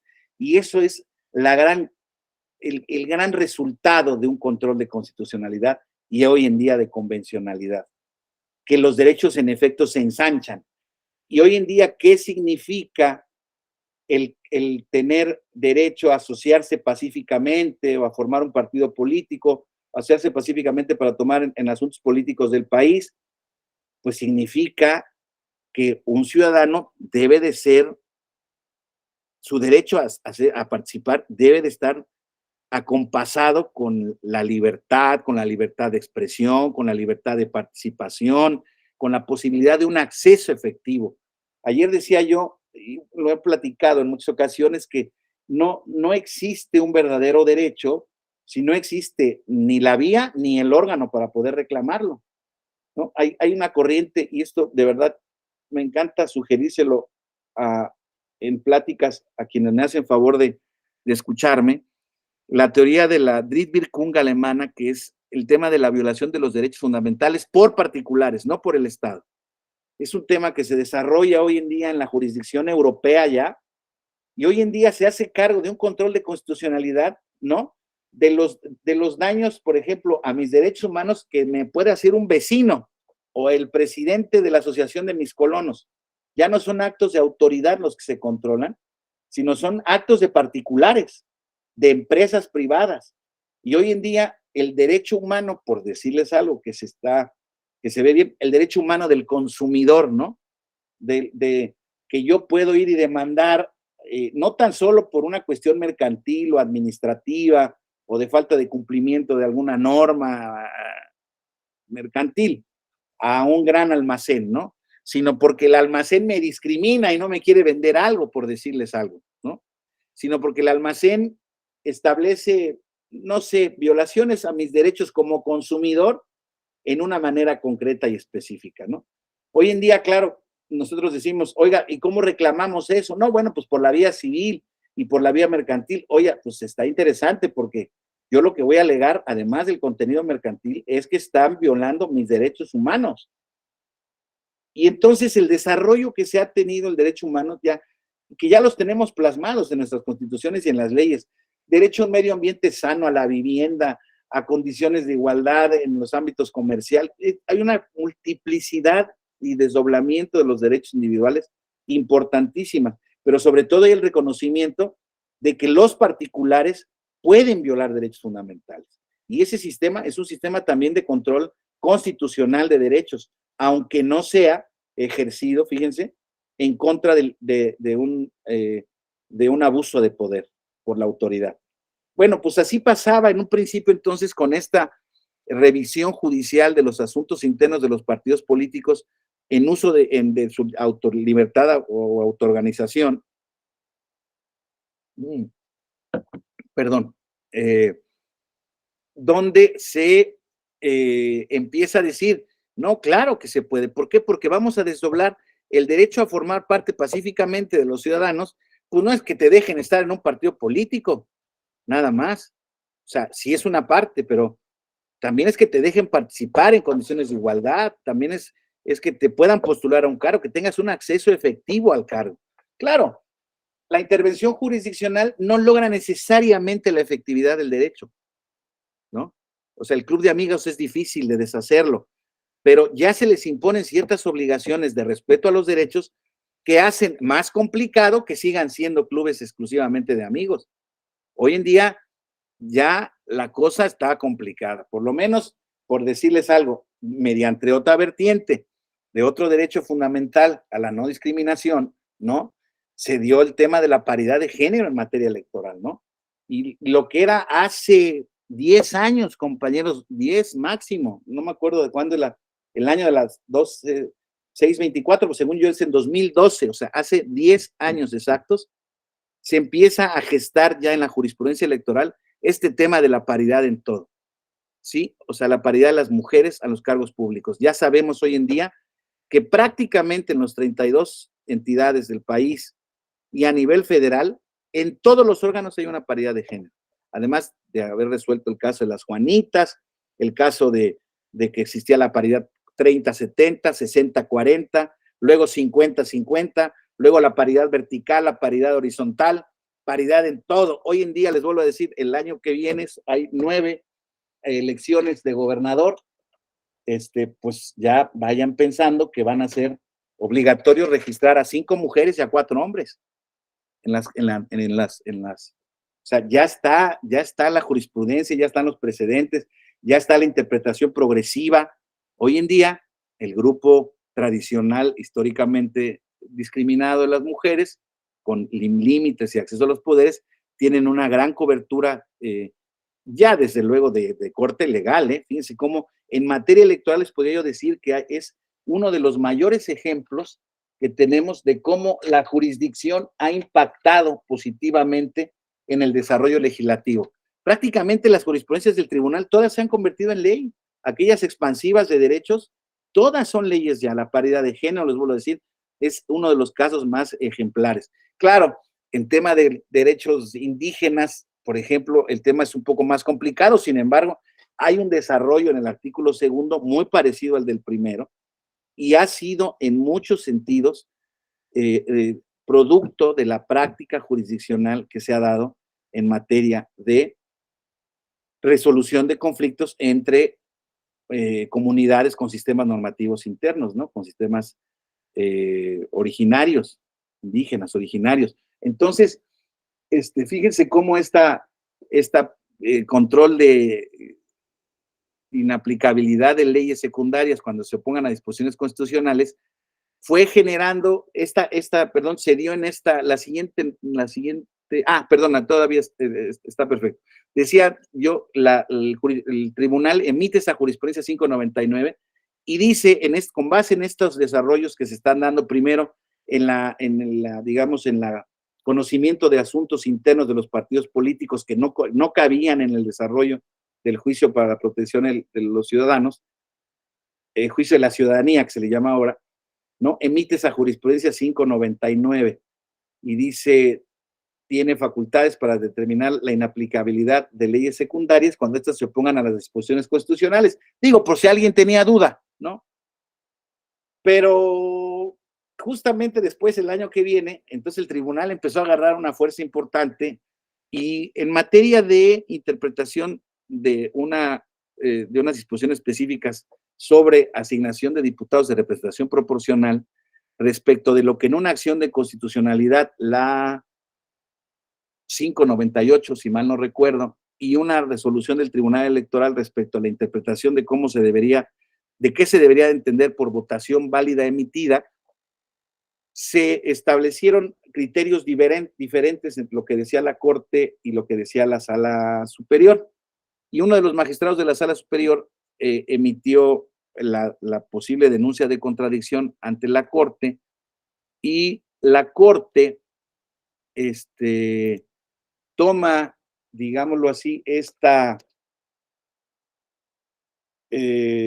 toma una contradicción de criterios bueno, más bien, se le eleva la contradicción de criterios y por su parte un ministro de la Suprema Corte de Justicia de la Nación denuncia otra contradicción de criterios, en donde dice, somete a disputa la tesis anterior que les había yo dicho, donde decía que tiene facultades de inaplicación de leyes electorales por inconstitucionales, respecto de aquella que decía control difuso de la Constitución, no lo autoriza la Constitución. Oiga, pero esa contradicción no existe porque nosotros no somos jueces ordinarios, somos jueces del Poder Judicial de la Federación, ¿no? Claro, pero bueno, la que resuelve la contradicción de tesis es la Suprema Corte. Respecto de la nuestra, dijo que no había competencia, dijo que no había contradicción. No puede haber contradicción, decía, entre un órgano que emite una disposición o una interpretación sobre una disposición que no tiene facultades para ello. Dice, aquí el problema es que el Tribunal Electoral está asumiendo facultades que no tiene. Y entonces, en la contradicción de criterios esta que les estoy diciendo que motiva el ministro de la Corte, hay dos contradicciones de tesis, la 2-2000 y la 4-2000, se emite la siguiente, varias jurisprudencias, pero esta es indicativa. Dice la Corte, en el año 2000, Tribunal Electoral del Poder Judicial de la Federación carece de competencia para pronunciarse sobre constitucionalidad de leyes. Hay quien le ha llamado este episodio un poco la guerra de las Cortes. Decía, ¿no? Existía un poco ahí ese celo de la Suprema Corte de Justicia y ese ímpetu por parte del Tribunal Electoral respecto del alcance de la interpretación constitucional y de las facultades que en materia constitucional se tenían. Y pues aquí, compañeros, me duele decirlo, pero la Corte nos dio un palazo en la cabeza y nos dijo, todas esas discusiones que se traen y todas esas, ya párenle, porque aquí la única que tiene el control de constitucionalidad soy yo. Entonces, bueno, más claro, ni el agua quedó con esta tesis, ¿verdad? Y entonces el Tribunal Electoral pues tuvo que acatarla y no se pudo pronunciar al respecto en ese sentido, pues en un largo tramo hasta que después existió ya la reforma de 2006, donde ya se establece la posibilidad de que el tribunal pueda constitucionalmente incluso hacer el control de constitucionalidad en el artículo 99. Y entonces, en todo ese lapso, el tribunal lo que hizo fue hacer un control de convencionalidad para meterse a casos, seguirse metiendo a casos de partidos políticos, etcétera, etcétera, pero bueno, desde luego no se emitió ninguna tesis al respecto, porque pues desde luego podía haber sido vista como un desacato por parte del tribunal en ese sentido. Entonces, vamos a ver la siguiente presentación, por favor, Mónica. Aquí acabamos con la primera. Vamos con la segunda. Gracias.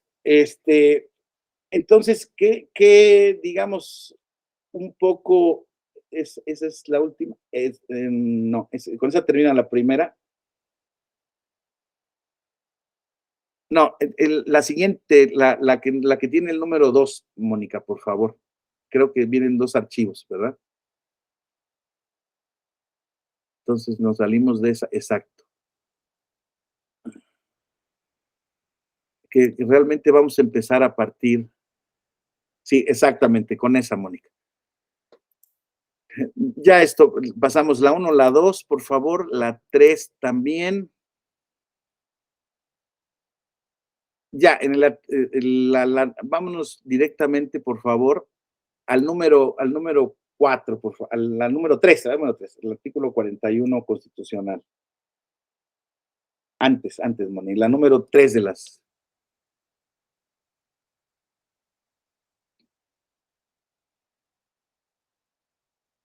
Bueno, no, un poquito antes, Moni, pero no importa, porque de cualquier manera, antes, había empezado.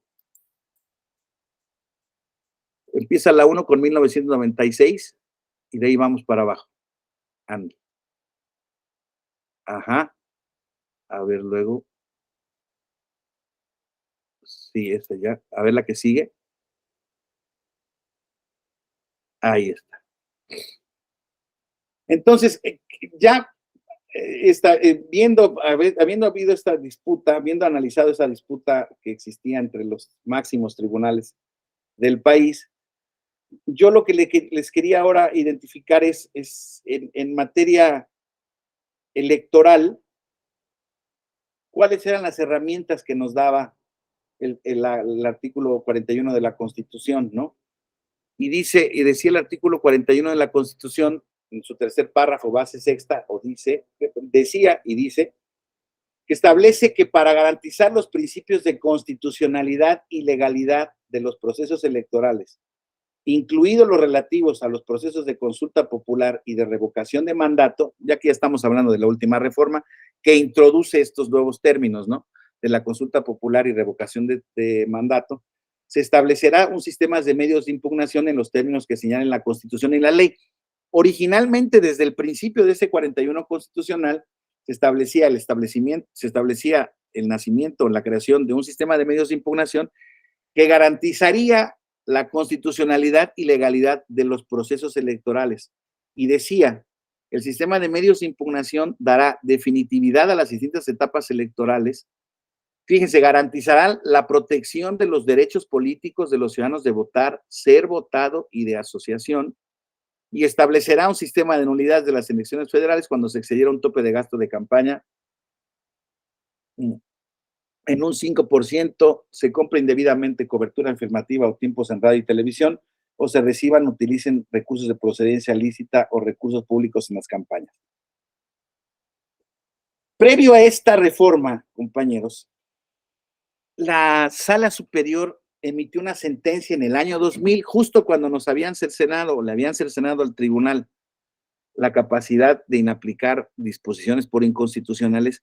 Se dio la sentencia del caso Tabasco, de la que platicamos en el tema de las nulidades, recuerdan ustedes, se crea la causa de nulidad abstracta de una elección, pero fíjense, por violación a principios constitucionales. O sea, ya teniendo en ese sentido el Tribunal Electoral el prohibido ejercer la constitucionalidad de leyes y actos, perdón, prohibida por la Constitución, la interpretación por la Suprema Corte, por esa jurisprudencia que vimos, la interpretación constitucional o control constitucional de los actos y resoluciones basados en leyes inconstitucionales, la elección del 2000 generó una interpretación que les digo ha sido, pues en mi opinión, piedra de toque porque nos da una muy buena guía de cómo el tribunal también entiende ya los principios constitucionales desde el año 2000 y prácticamente con base en ellas se han generado los casos de nulidad de elección que se han dado desde ese entonces. En ese entonces, en el año 2000, en el caso de Tabasco, no existía la posibilidad de decretar una nulidad más que por 3 causas específicas. No se instalaran las casillas en el 20% de las secciones del ámbito geográfico cuya elección fuera a regir, a darse, o existieran irregularidades, causas de nulidad de votación recibida en casilla en ese 20%, o existieran irregularidades graves plenamente acreditadas el día de la jornada electoral, no reparables por ninguna otra vía y que fueran determinantes para el resultado de la votación, de la elección. Bueno, perdón, de la votación, decía, no de la elección. Y en el caso de Tabasco, impuestas varias o alegadas y acreditadas varias irregularidades, se generó la nulidad de la elección de Tabasco. Y recuerdo con mucha claridad, con mucho interés, los debates que se dieron en el seno de la sala superior para arribar a esa conclusión. Y desde entonces lo que se dirimía, compañeros, era que si el tribunal no podía, o sea, que a todas luces era un proceso que estaba manchado por diversas irregularidades, diversas.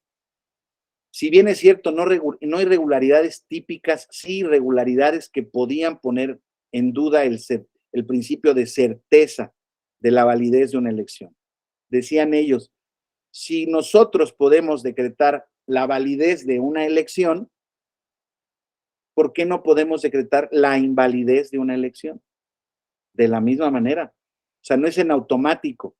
Tenemos que verificar que se hayan verificado los principios rectores de la función electoral. Certeza, legalidad, profesionalismo, etcétera, etcétera, etcétera. Entonces, desde ese 2000, en materia electoral, en materia de garantía y de elecciones libres, justas, efectivamente realizadas, se llevó a cabo la interpretación constitucional de control constitucional en ese sentido. Y un poco lo que se decía, el cúmulo de estas pruebas me generan o el cúmulo de estas pruebas que podían ser indiciarias porque no eran pruebas determinantes de la nulidad de una elección, pero sí generan un cúmulo de indicios relacionados entre sí y ante lo cerrado del caso me generan incertidumbre respecto de la certeza de la voluntad popular. Y fíjense cómo ahí el control de constitucionalidad se hace con base en principios constitucionales y como principio fundamental a proteger es el tema de las elecciones auténticas, del sufragio libre, del sufragio auténtico, que en términos de principios internacionales, de derecho internacional, del sistema interamericano de derechos humanos, se establece como precondiciones de la protección de los derechos humanos un sistema político democrático, basado en la emisión de un sufragio libre, secreto, directo, etcétera, etcétera, y cuyo resultado sea producto de la voluntad popular. Pues esos principios fueron aplicados a ese caso concreto y bueno, generaron fueron 5-2 la votación. generaron ese precedente que luego fue aplicado y luego fue recogido en algunas normas constitucionales. ¿Por qué? Porque desde luego a los partidos políticos no les gusta en general que si ganan una elección les anules la elección. Pero a los partidos que usualmente no ganan elecciones les parece muy atractivo que existan en las disposiciones la posibilidad de que un tribunal se haga cargo de sancionar todas las irregularidades que existan y que normalmente son producidas con actos ilícitos, ¿no? Con el ejercicio de recursos públicos, con la parcialidad de las autoridades o con la irrupción violenta de determinados grupos, etcétera, etcétera. Y sí, claro que puede ser posible, claro que puede ser verificado, y creo que se ha sancionado menos de lo que se ha podido sancionar, porque desde luego muchos otros casos no se han podido, no tan solo no elevar, sino no se han podido probar. Entonces, en ese sentido, digamos, la experiencia del control jurisdiccional, del control constitucional en función jurisdiccional respecto a las elecciones, ha tenido ese resultado. Pero el mismo ha tenido puntos de crítica desde el punto de vista jurídico y político interesantes. Lo que sí es cierto hoy en día es que el último criterio, creo yo, importante que se llevó a cabo, que fue la nulidad de la elección del municipio de Monterrey hace 2 procesos, en donde se generó la nulidad particularmente porque se habían violado el principio de la cadena de custodia a los paquetes electorales. La verdad es que en una votación también dividida de 4-3, los magistrados que votaron con la mayoría, votaron bajo esta premisa fundamental. O sea, existe un cúmulo de normas específicas para reglamentar la realización de los procesos electorales que están diseñadas a generar certeza en que las elecciones son la expresión de la voluntad popular. Si cualquiera de esa reglamentación se ve vulnerada en la práctica, y dependiendo las condiciones específicas de por qué se provocó, cuál fue la generalidad con la que se provocó y cuál fue el resultado de la elección, pues se puede arribar al principio razonable de que no existe la certeza de a quién perjudicó o a quién benefició la práctica de esos ilícitos electorales o esa violación a las normas. Entonces, les digo, en votaciones cerradas se ha generado la posibilidad de anular esa elección. En ese sentido, yo les diría que, pues, la interpretación constitucional que puedan hacer cualquier operador, jueces o un colegiado, pues es muy variable. Es la interpretación que nosotros veamos de las normas, pues no es tan obvia para todo el mundo, por decirles algo. Ahora esto que se ve como un riesgo, ¿no? La emisión del plan B de la reforma electoral respecto de la violación de disposiciones constitucionales que existen y que prohíben, por ejemplo, la propaganda gubernamental. El 134 la prohíbe expresamente. Es una disposición de orden constitucional. Si hay una norma de comunicación social o una norma administrativa que es emitida legítimamente o bien por un proceso legislativo, pero va en contra de lo que dice el 134 constitucional, pues en vía abstracta creo que se puede determinar su inconstitucionalidad. Pero si en vía abstracta no se determinara su inconstitucionalidad, en vía concreta es posible poder hacer el control, o sería posible hacer el control si estamos atentos a los principios que rigen las elecciones y la razón de ser de las disposiciones normativas que establecen hoy en día la regulación en la contienda electoral.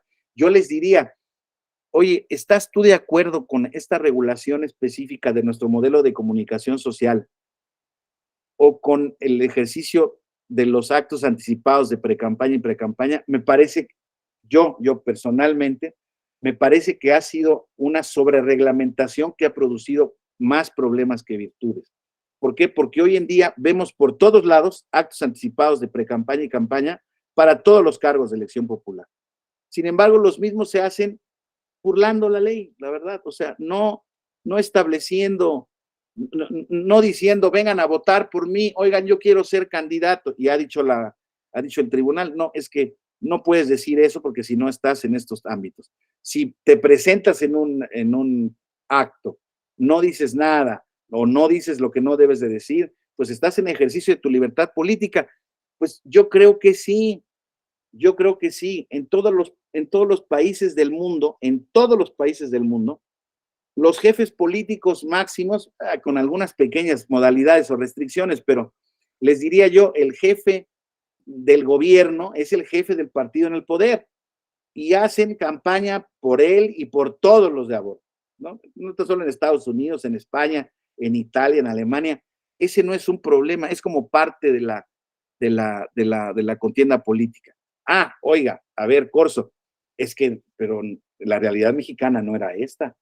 La realidad mexicana era una realidad de abuso de poder, de abuso de los recursos públicos, ¿no? Lo hemos platicado del beneficio de camarillas o de dirigencias partidistas que no respetaban la pluralidad política. Es cierto, eso es cierto.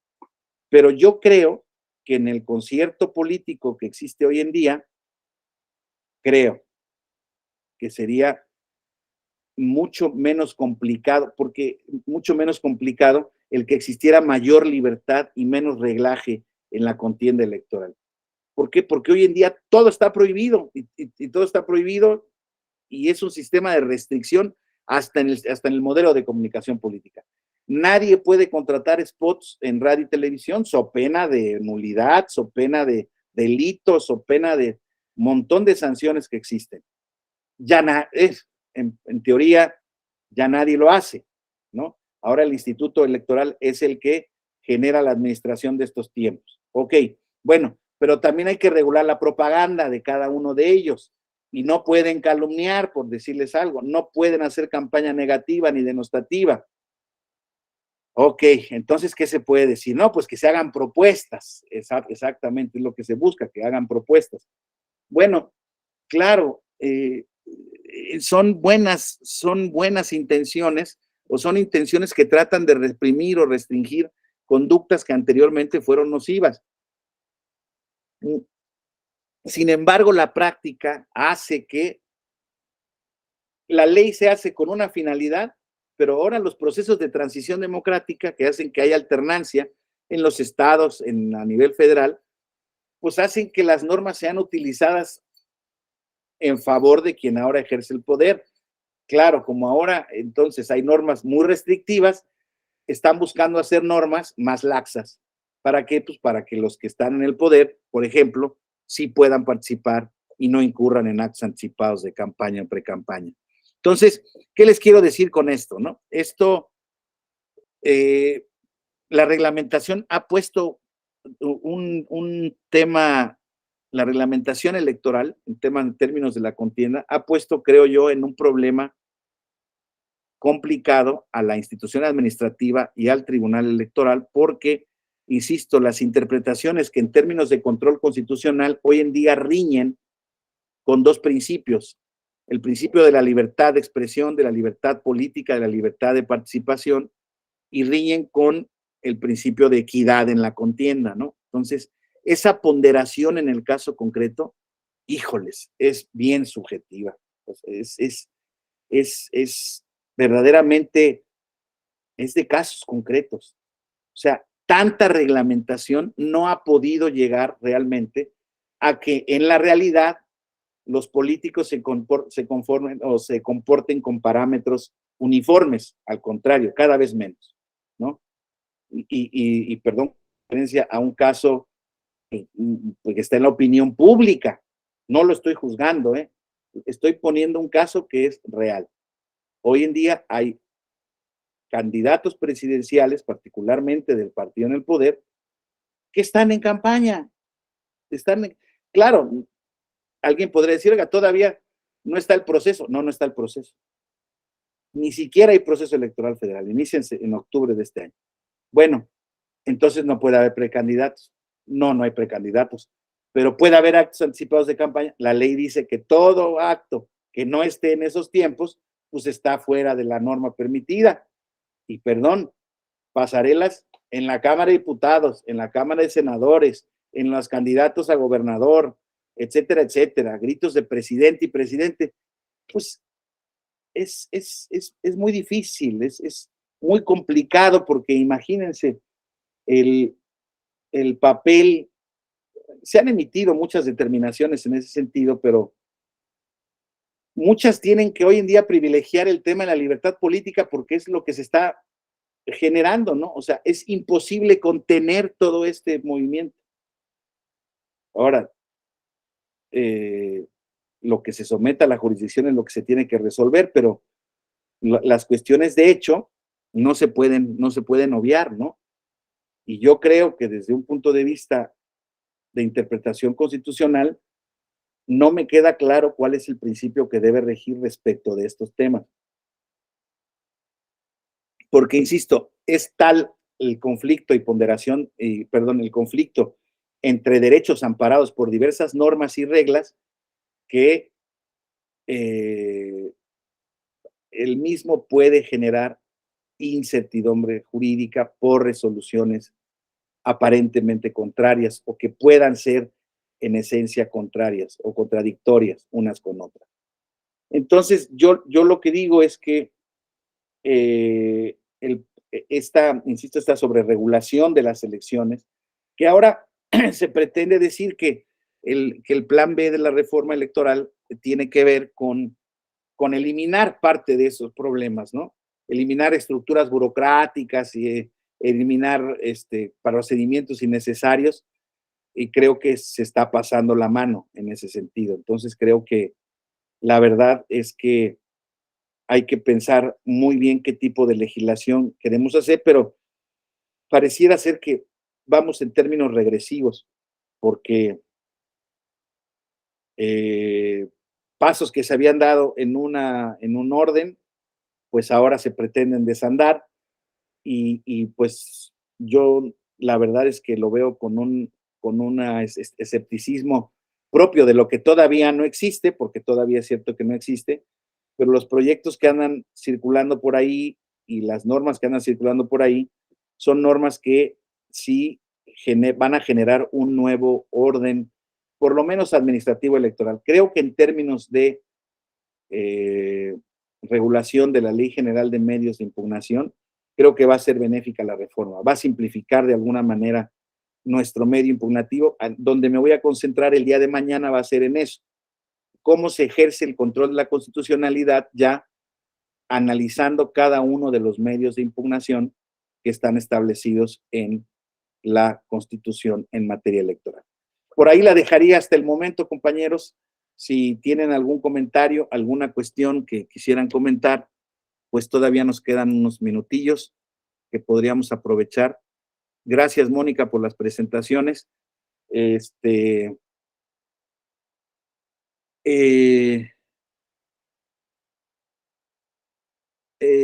no sé si alguien quiera levantar la mano, ¿verdad?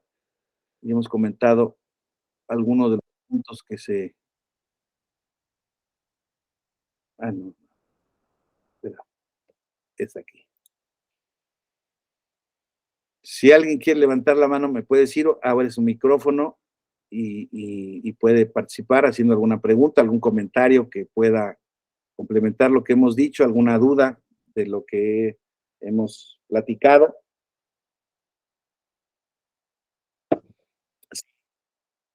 A ver, compañero, Roberto Guadalupe, ¿verdad? Roberto. Doctor, muchas gracias. En primer lugar, declaro que yo no soy licenciado en Derecho, por lo tanto no tengo esta formación tan completa como ustedes. Y me atengo solamente a leer, entender, interpretar conforme a lo poco que he estudiado de lo que ustedes dominan, y encuentro que nuestra Constitución política de los Estados Unidos mexicanos tiene su vigencia actual desde 1857.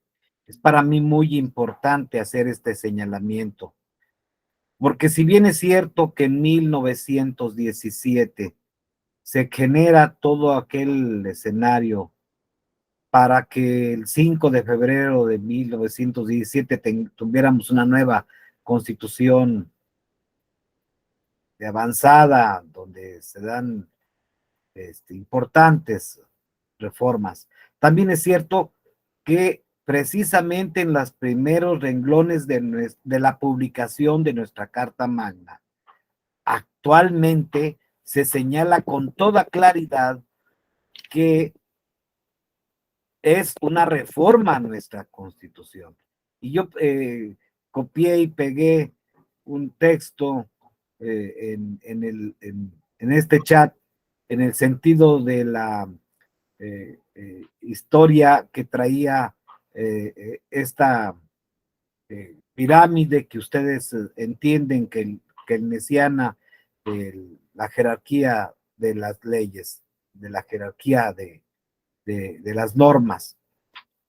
Precisamente en el siguiente artículo se previene desde 1857 la inviolabilidad de nuestra Constitución, y ahora que contenida en el artículo 134. Yo no entiendo por qué razón se sigue enseñando, se sigue divulgando, se sigue vendiendo en términos de marketing, que nuestra Constitución vigente es de 1917, cuando yo leo, entiendo, y no es cuestión de leer un solo renglón, un solo párrafo, sino todo el libro, todo el título, todo el capítulo, todo el apartado, todo el artículo en concreto, para poder entender la sistematicidad que ustedes fácilmente entienden.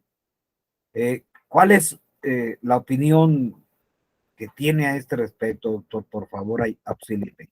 Sí, claro, gracias. Sí, hacía referencia el compañero que en 1857, que esto del 133 estaba establecido ya desde el 126, y es cierto, es estrictamente cierto. Y les digo que el 133 incluso tiene su base en el artículo de la Constitución de 1824, que era de alguna manera una constitución totalmente influenciada por la Constitución americana. Entonces, el asunto es que sí, desde luego el producto, nuestro resultado de evolución constitucional, es cierto que no ha sido, vamos, un borrón y cuenta nueva en cada constitución. O sea, es producto de una evolución relativamente constante y hay cosas que han permanecido. Sin embargo, es cierto que la Constitución, siendo la norma de normas, pero también siendo nuestro ordenamiento político por excelencia, pues cada emisión de constituciones, pues, digamos, representan una especie de borrón y cuenta nueva. Sabemos que como bien dice usted, este discurso de la Constitución de 17, pues lo que hace es hacer una constitución producto de la revolución, y de ahí surgen pues diversos principios, y es cierto que existen los 3 artículos estos básicos, el 3, el 27 y el 123, que no existían previamente porque no había existido esa problemática. Pero es cierto que la Constitución tiene elementos básicos que no han cambiado, no han permeado en el tiempo, y es cierto que, ahora, es cierto que existiendo las herramientas, compañero, pues nuestro sistema político, insisto, nuestro sistema de división de poderes incipiente, realmente nosotros hemos sido, ya ahora menos, claro, mucho menos, quizá ahora esto que digo, no, pero nosotros nacimos siendo un Estado central, éramos un conjunto ¿no?, de virreinatos, ¿no?, que existían, pero que realmente eran realmente cotos de poder, pero que dependían de la corona española. O sea, realmente no existían estados independientes y formados como tales que hicieran una unidad, como sí pasó el proceso de formación de los Estados Unidos de América con las 13 colonias originarias de ese país, donde auténticamente hicieron una federación, pero casi, incluso en alguna etapa histórica, hicieron hasta confederaciones. O sea, cada colonia era auténticamente casi un estado nacional. Entonces, de ahí que se pelearon en la guerra civil de Estados Unidos.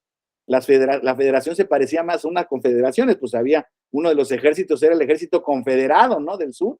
Entonces, lo que le quiero decir es que, en efecto, nuestra nuestra vida política respondió a este movimiento de separación o de independencia de España, responde a una influencia naturalmente constitucional americana y ha tenido desde luego sus particularidades y especificidades, pero en efecto, este rasgo que usted nos señala bien desde la Constitución de 1857 en el 126, pues ha existido ahí. Sin embargo, insisto, en la práctica judicial, pues le podría yo decir, en todas aquellas épocas ni siquiera podíamos verificar o constatar auténticamente siquiera un control, un proceso de división de poderes. Hay una Suprema Corte en la época de Iglesias y Ballarte, una Suprema Corte que realmente existía como control de constitucionalidad de los actos y resoluciones del poder, no tanto como protectora de derechos, pero sí era como reguladora del poder. ¿Se acuerdan ustedes esta frase que tanto gusta decir ahora, por encima de la Constitución nada, nadie por encima de la Constitución? Esa la dijo Iglesias, ¿no? Cuando era presidente de la Suprema Corte de Justicia de la Nación. Y ahí es cuando surge, por ejemplo, en ese ejercicio de disputa jurisdiccional entre Iglesias y Vallarta, es cuando surge la imposibilidad de regular vía amparo o vía control ordinario de la Constitución los actos políticos como las elecciones. ¿Se acuerdan con la tesis de incompetencia de origen? Ahí se da esa separación de lo político, y por eso nuestras elecciones y el ámbito electoral se mantuvo al margen, ¿no? Fue un tema administrativo, nunca judicial. Fue un tema de control político, de control vía colegios electorales. O sea, no existía realmente más que un pase de estafeta formal. Las elecciones eran auténticas ritos sexenales de cambio de poder. No es sino hasta 1988 que auténticamente esto se puede advertir como ya un primer movimiento de transición auténticamente democrática, de una pluralidad y de un resurgimiento de la sociedad reaccionando ante un sistema monolítico que ya no respondía a las necesidades del país. Así se da en el Poder Judicial. El Poder Judicial empieza a despertar justamente un poco a partir de ahí, ¿no? La verdad es que entiendo yo, no es una crítica, no es una crítica seca ni aislada, ¿no? O sea, la corte que teníamos, el Poder Judicial que teníamos, el sistema electoral que teníamos era producto de nuestro sistema político. Entonces respondía a ello y teníamos, yo les decía, teníamos normas muy buenas en términos electorales. O sea, en general no era ese el problema es que nunca se cumplían y nadie podía exigir la realización de elecciones libres, democráticas, auténticas. Ahora, en este contexto novísimo en el que estamos en 2023, estamos en una revolución otra vez normativa. Estamos en un contexto de que no sabemos para dónde vamos. La verdad, se lo digo honestamente, yo lo veo como analista, como estudioso, ahora como profesor investigador, pero como exfuncionario que soy. La verdad es que los tiempos han cambiado y la verdad es que ha mutado mucho en muchos aspectos de una manera totalmente positiva. En este tema de control de la constitucionalidad no tengo duda en decirles que yo creo que ya las herramientas están dadas, está muy bien diseñado hoy en día como está el sistema. Era un reclamo que no podía dejarse de pasar. Sin embargo, ahora el problema está en la práctica y en las nuevas legislaciones que tienen que ser acompasadas con estos principios y criterios. Entonces, pues le diría yo, insisto, estamos en contextos políticos que nos van moviendo hacia lados indeterminados y no sabemos cuál va a ser. Todos quisiéramos, yo creo que es un camino de ida y ya no debe ser de regreso el tema de la protección de los derechos humanos. Les digo ya, en temas de no discriminación, en términos de inclusión, creo que la jurisdicción electoral ha ido caminando, le falta naturalmente, hay muchos reclamos que faltan todavía hacer los materiales, pero ahí va, ahí va. Ahora bien, si nos cambian todas las reglas del juego y hay un desastre organizacional, no lo puedo prever, no sé, insisto, lo que todavía no se ha aprobado, no puedo juzgarlo, ¿no? Tengo noticias, pero bueno, ya será, creo que poco ha de vivir el que no lo vea, porque se dice que en la semana que viene van a aprobar o se puede aprobar este plan B y ya sabremos qué movimientos le hacen o qué movimientos no le hacen. Están todavía ejerciendo presión por todos lados, pues todos los grupos de la sociedad civil, el propio INE, o sea, no sé qué podríamos decir, pero insisto,